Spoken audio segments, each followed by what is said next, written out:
Good morning guys, panibagong vlog na naman tayo ngayon. Ito, papakita ko kung magre-repair ako ng lababo, may leak. Ito nga pala guys, nire-repair ko. Ayan.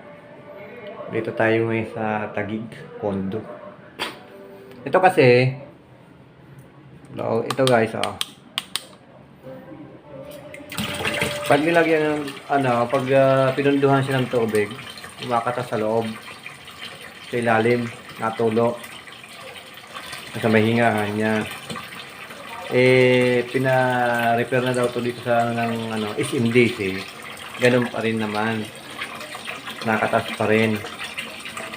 Buti kung slab to, 3/4 lang siya na plywood guys, tapos tiniles ang ibabaw, didikit lang yung tiles. Pondo sa to guys, pondo SMDC rin sa Taguig. Ayan siya guys.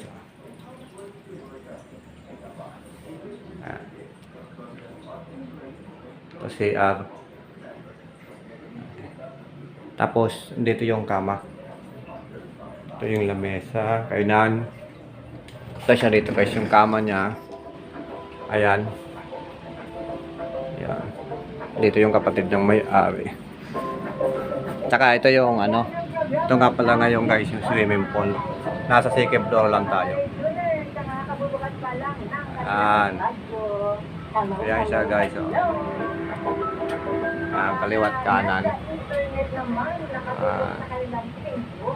Ayan siya, swimming pool.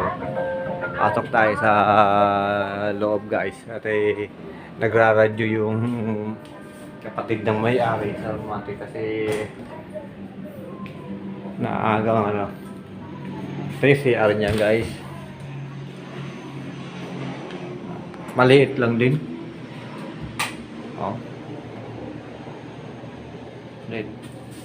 Paliguan, shower. So guys, maliit lang. 36 square meter.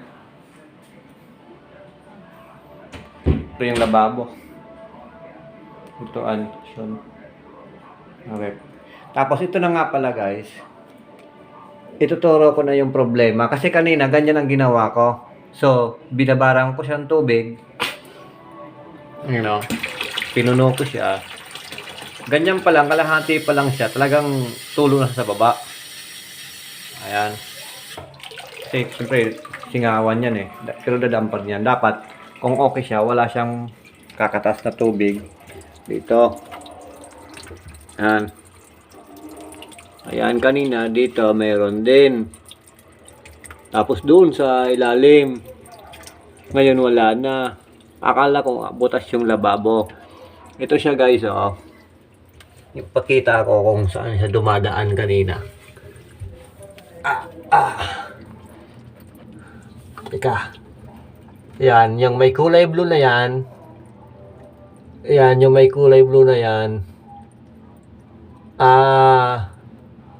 Diyan siya dumadaan. Yung kulay blue na washer na yan. Teka, ang hirap lang kasi dikit na dikit eh. Hindi ko na ba ituro yung kamay ko. Itong kulay blue na to, maluwag yung washer niya. Pati doon sa loob ng Kaya diyan siya dumadaan yung tubig niya. Tapos ito sa supply ng tubig niya, meron din. Puro siya maluluwag guys. Siyempre, ayun 3/4 lang siya na plywood. Ayan.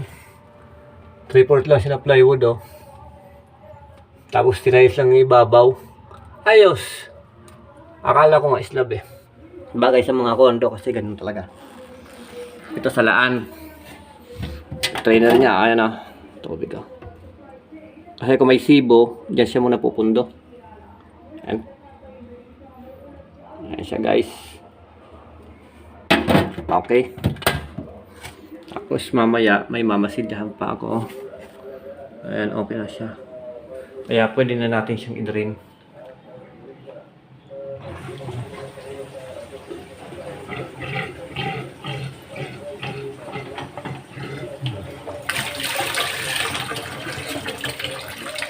Goods na siya guys.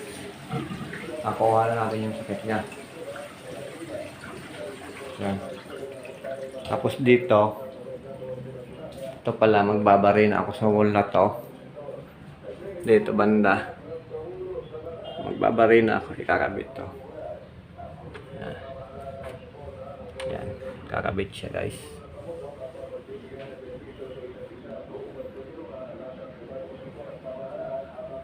Tapos dito naman, may bakanting ano dito eh. Ayan o. Tigas na salamin eh. Ayan, bakante lang siya. Yan, bakante. Hanggang 22 floor lang siya eh. Nakita ko kanina sa elevator. 22 floor. Ayan guys. Tapos na tayo mag-repair ng lababo. Maya-maya lang uwi na ako. Bibihis lang muna. Tapos maraming salamat pala sa inyong walang sawang suporta.